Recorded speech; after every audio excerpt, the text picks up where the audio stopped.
Hi, everybody. One thing I absolutely can't stand about my wife is that she watches cartoons.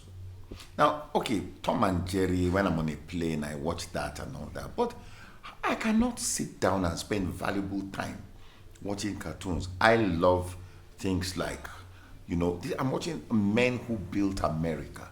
You hear of a J.P. Morgan. You hear of people who were called upon to save their nations when the nations were going through financial crisis. You hear of people who built something from scratch, enduring stuff. I mean, Edison, Ford, and all that. So I just don't get it.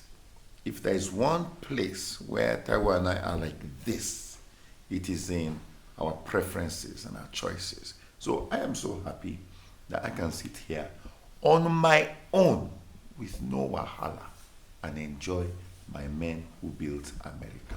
Thank you. So, I love cartoons. I love watching them. I enjoy them. They make me happy. And I would be happy if my husband, if the guy would just see me watching and come sit down and watch with me. But really, the minute he comes and sees me watching a cartoon, he's like, okay, I'm going upstairs. But this is my favorite cartoon of all times. It has stuff that interests me, like the Mariana Trench, the Catatumbo Bay, volcanoes. And it's actually real stuff, but in cartoon form. But the guy will not watch. But if one of his documentary people, let's think of someone like Warren Buffett. If Warren Buffett could just mention that I watched this cartoon and there was this thing in it, my husband will come and say, hey, Warren Buffett mentioned this on a cartoon. That cartoon that you're always watching, what's the name again? He would watch it. So you see, he won't watch it unless one of his documentary guys, one of his inspirational guys, mention it. So that's my life. I love cartoons. He doesn't. I don't know what to do. I will watch documentaries, by the way. I'll sit nicely and watch. But if we just change the channel to a cartoon, it's like, okay, let me sleep. Wake me up when. That's the problem we have. Well, so there you have it. One of the things that helps us in our relationship is not that we agree on everything. There's nothing you can do to make me agree on those funny things you watch. Unless someone that inspires and that you admire refers to something on it. And that's how you watch things, by the way. Oh. All you have to do is, on the way you call, Ola, please get me this movie. It may not be something that you would normally watch, but once you hear it mentioned. So, all those great people out there, just mention the cartoon so that you can watch it. Oh, I watch things. Look, my time is valuable.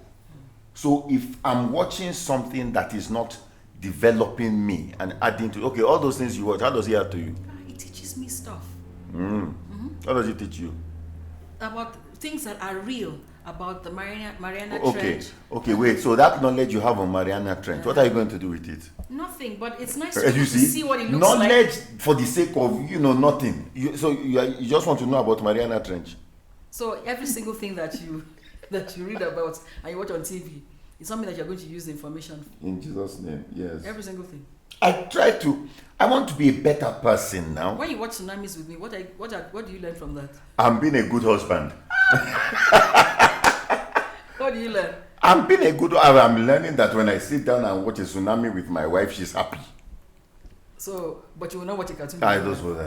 Tom and Jerry, that one I can watch. I watch on the plane sometimes when I'm bored. What are the life lessons? Well, you learn about self-preservation. But cartoons cannot teach you anything. That one particularly. Which one? It doesn't add to my economy. It doesn't add to honestly, this is a problem. What is the problem? That I will watch documentaries with you, but you will not. But baby, I watch Tsunami with you. Let's do this. Mm-hmm. You will sit and for 5 minutes, you will watch a cartoon. I will sleep. But what I am watching is not boring to you. How do you know? Is it boring? How do you know? But I watch the Tsunami. My wife loves anything that has to do with disaster. Tsunami, volcano is erupting, She's the volcanic encyclopedia. I am fascinated by such things. In fact, what happened yesterday? Yesterday, my husband told me that there was an earthquake in the Caribbean. A 7.7 earthquake. They all told me, like, "Tell, have you heard? Have you heard?" It was like, "Have you heard?" And when I heard, I was shocked and I was sad. I was not like, "Yay, good news, good news." Yeah, but why are you fascinated by those things? People are different. You know, if I was born in another country, I would be a volcanologist. You would never have met me. I would be a volcanologist. Is that a real word? Yes, I would be going around. Volcanologist. Yes, I think that's what they call it. I hope that's what they call it. I would be going around checking volcanoes, Well, it should have been your loss. Me, I would have been a monicologist. Studying money. Volcanologist. Okay, all right. A lot of people asked us to talk about pressure. Yes, since we start talking about it. And I think one of the foundation really for dealing with pressure is understanding that even when we do not agree, we are in agreement. And that agreement is what is so important. You know, when the pressure comes, just knowing that somebody has your back, I think is very important. You see, the things that in marriage that we disagree on,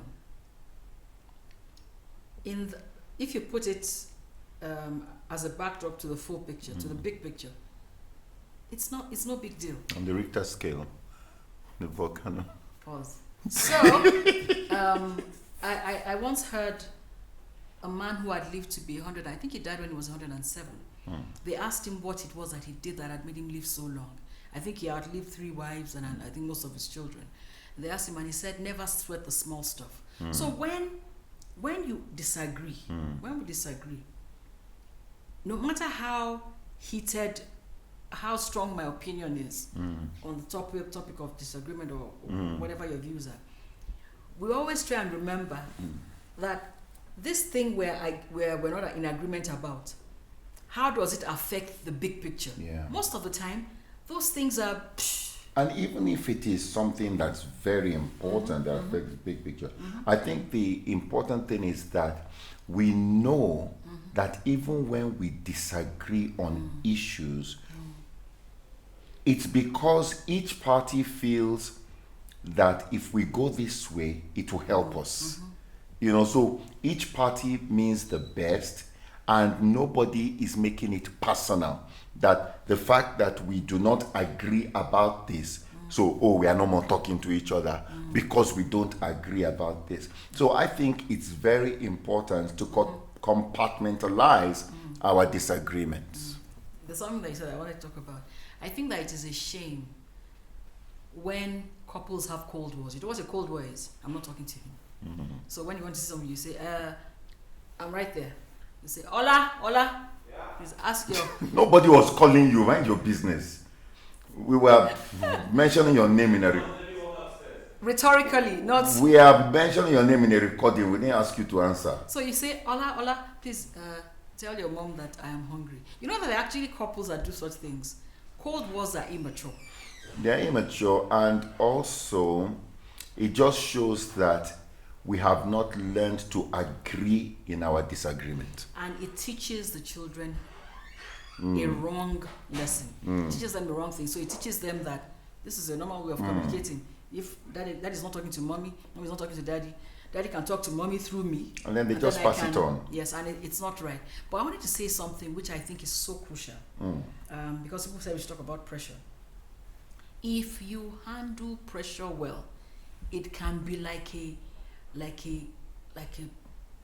diamond, a precious stone in your marriage.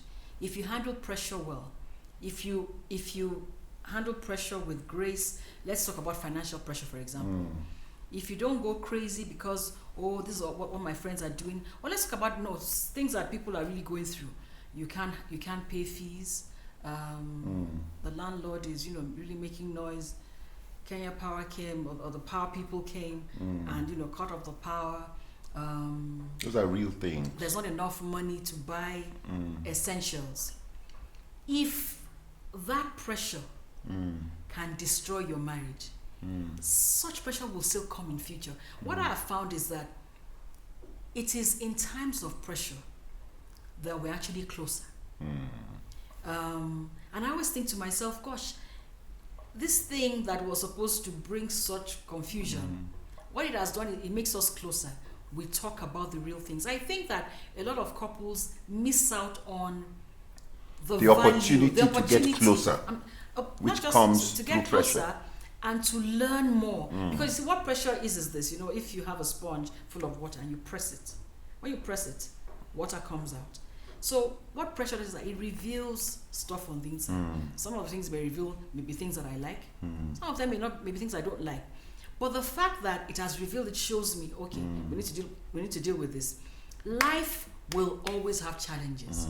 Let's not kid ourselves. So if we're saying, no, me, I can't handle pressure, what you're saying is that life is only good when there's no pressure. That's not real.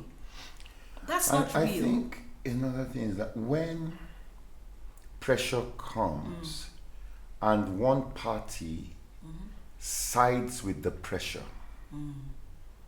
to attack the other party, it destroys trust. It actually begins to destroy that relationship. Because I think one of the things, I remember many years ago when we were going through a lot, and I apologized to you that, oh, sorry, I'm putting you through all this. And you said, don't you ever say that again. I want to say what we're happened. in this together. What we were going through at that time was, it was in our early days, we just got married. I just got married. I think there was some money that was expected, didn't show up. And so we didn't have anything to eat that morning and that afternoon. So by evening, my husband was feeling guilty and he was like, oh gosh, now I married this girl and now we don't have food. So he came to me and said, he just wants to apologize. I'm like, no, we're in this together. I can't, and I meant that. I meant that then and I mean it now. I'm not in this for when the times are good. But a lot of people are. A lot of people are in relationships for good times. When the courtship is happening and, and you don't know that the guy has broken the bank, done all sorts to make an impression. And unfortunately, people are looking forward to that all the time. And so I think also social media also, Well, that also adds to pressure. So it's important, I think, in roundup, it's important. Don't side with the pressure against your spouse. Never side with the pressure. Sit down, evaluate, join forces with your partner in attacking the pressure as a couple. But you will not be able to join forces if a track record has not been set. So it's not just going to be, you can't just join forces. A guy is doing nothing and he expects his wife to join forces with him and he's doing nothing. So the point of this is this: pressure comes and we can't wish it away. We can't ignore it. We can't pray it away. There are certain things that we have to do when there is pressure. It's not comfortable. It can be horrible, it can be hard, it can be very inconvenient. It can make you cry, it can make you sad, but you handle it as a couple. The Bible says two are better than one. There's so much that can come out of what was meant to destroy your relationship when you handle it the right way. Excellent. So I hope you enjoyed this. We will continue on this theme because pressure comes from, apart from the financial pressure, you can have the pressure of peer pressure. You can have the pressure of in-laws and outlaws. You can have pressure coming from different places. So we're going to deal with this. But the important thing is that never side with pressure against your partner. That is a no-no. All right. Thank you so much. Now, we got a lot of feedback, and that's why we're continuing on this pressure thing. People are sending a lot of direct messages to us, and that's why we continued on pressure. We also got quite a few messages that, oh, Valentine, some of you are not in Nairobi, and so on and so forth. People already had plans. And, you know, so what we will do is that we're going to have a special show for you on that day, and a really lovely show. And then we're going to make an announcement concerning something we're going to do that's going to involve all of you, and we will have time to plan. So keep the comments coming, keep sharing, and Cooking classes will be starting soon. cooking classes are starting. The menu will be up this week. Early next week, the menu will be up. So, and anybody who is interested, please reach out to us, reach out to Taiwo, and she can send you the menu and all the logistics. My husband is happy that cooking classes are Are starting. you not happy? You are making your husband happy. He's happy. Yeah, do you see how he just turns? No, what? Before, Uncle, you are making your husband happy. So you're not happy. Cooking classes give him joy because he will eat the food. That's the bottom line. Oh, food is meant to be eaten. Cut. No, don't cut. Food is meant to be eaten. We cannot have people who are pretending they don't like food. You know? No one is saying. I'm just taking the fact. So if you My don't like, if you husband don't is want us to happy. like the food, why do you cook it? You mean there's a choice? How else would you be nourished? Cut. This. I will order food from Ocean Basket. Okay, so for dinner tonight. You don't have to take it seriously now. What's your problem? For dinner tonight. Yes, Ocean Basket. yeah. Okay, now you can cut. For dinner tonight, it is Ocean That is Basket. a lie. It's jollof rice. No, it's Ocean Basket. All right. So, guys, that cooking class is going to be something else. You got to just get involved. Okay? And then, yeah. Thank you. God bless.